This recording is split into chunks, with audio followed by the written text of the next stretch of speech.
Exponential functions are often discrete.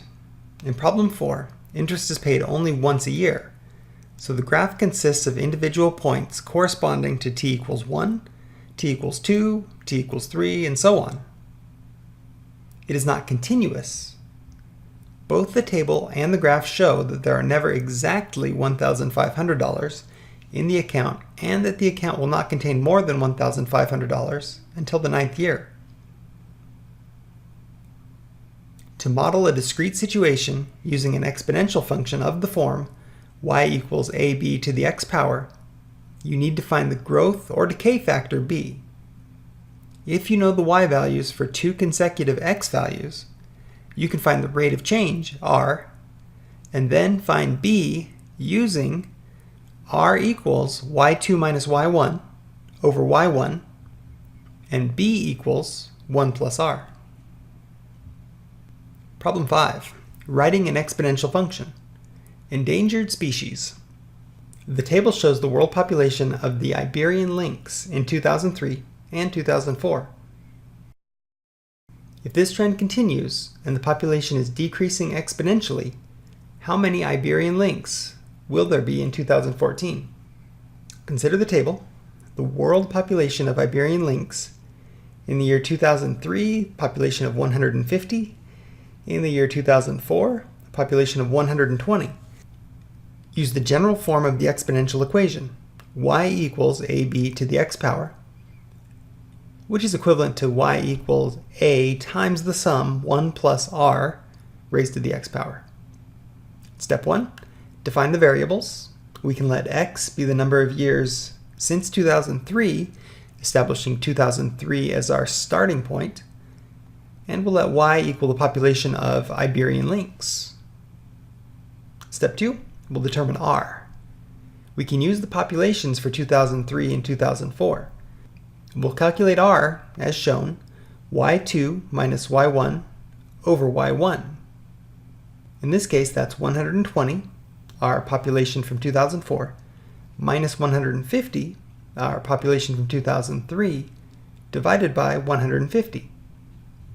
That equals negative 0.2, or negative 20%. Step 3, we'll use r to determine b. b equals 1 plus r. In this case, that's 1 plus negative 0.2, or 0.8. Step 4, write the model. Y equals ab to the x power. We know that b equals 0.8, so we'll substitute that in place of b.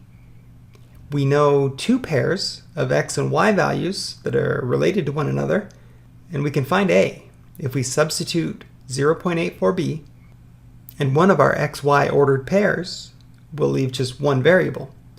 If we use 0 for x and 150, the corresponding population, for y, we now have the equation 150 equals a times 0.8 raised to the 0 power. That means that a equals 150. The model is y equals 150 times 0.8 raised to the x power.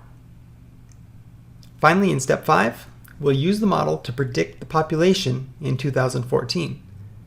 For the year 2014, x will equal 2014 minus 2003, that's 11, and we'll substitute.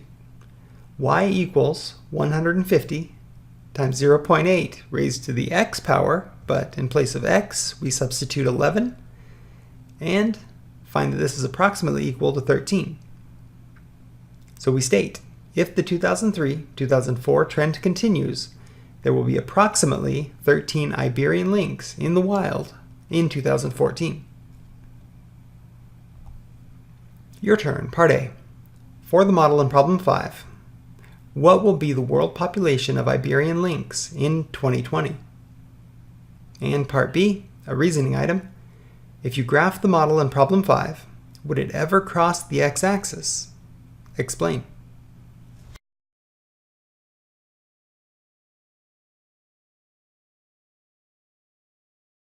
The table shows the world population of the...